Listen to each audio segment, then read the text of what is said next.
এই দাঁড়ান দাঁড়ান দাঁড়ান, আপনার মতলব কি? হ্যাঁ, কয়েকদিন ধরে দেখতেছি খালি পিছে পিছে ঘুরঘুর ঘুরঘুর করতেছেন। তোমার মন কেমনে পাওয়া যাবে? মেয়ের মন কি এত সহজে পাওয়া যায় নাকি? অনেক কিছু করতে হয়। কি করতে হয়?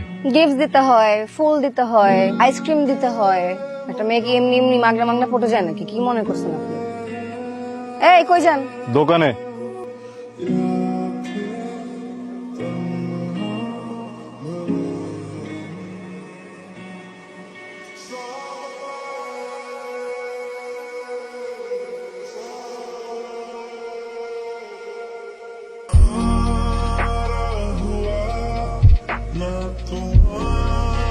মনটা আজকে ভালো না, কেউ কথা রাখে না, ভালোবাসে না।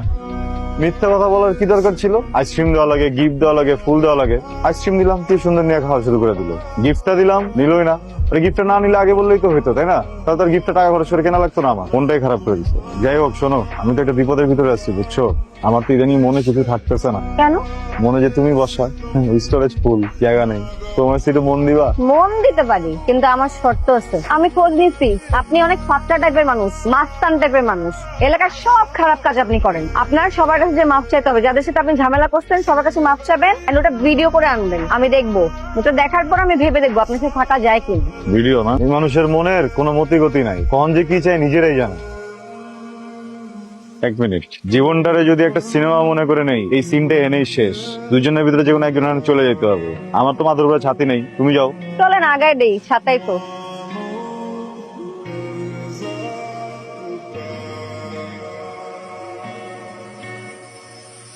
পৃথিবীর কিন্তু সবচেয়ে কঠিন কাজ হইতেছে মাপ চাওয়া। আমি কিন্তু একজনের জন্য কঠিন কাজটা করে ফেলাইছি। দাঁড়ান, ইটস ওকে বলছি, ইটস ওকে। এটা চুক্তি যেটা ছিল ওইটা নাকি? এই কি হলো? এটা তো কথা ছিল না। এই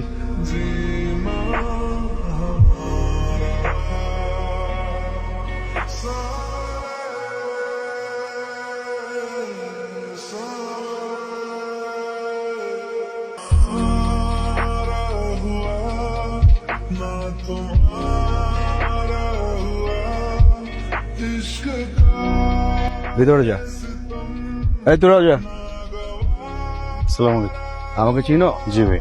আমি ফাগুনের বড় ভাই ফাহাদ, আম পার্টির সেক্রেটারি, ঢাকা মহানগরের। জি ভাই। ভাই আমি হৃদয়, বাবা মা নাই, এতিমখানায় মানুষ। একটা সময় তো চিন্তাই, চাঁদাবাজি এগুলাই করতা, বাট ফাগুনের সাথে পরিচয়ের পর সব ওকে। ভালো ছেলে, যাও।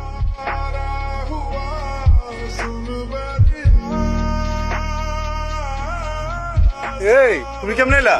আমি তোমার টেনশন করতেছিলাম, তোমার ভাই তোমার মারছে না? দেখি কাল দেখি। এদিকে এসো।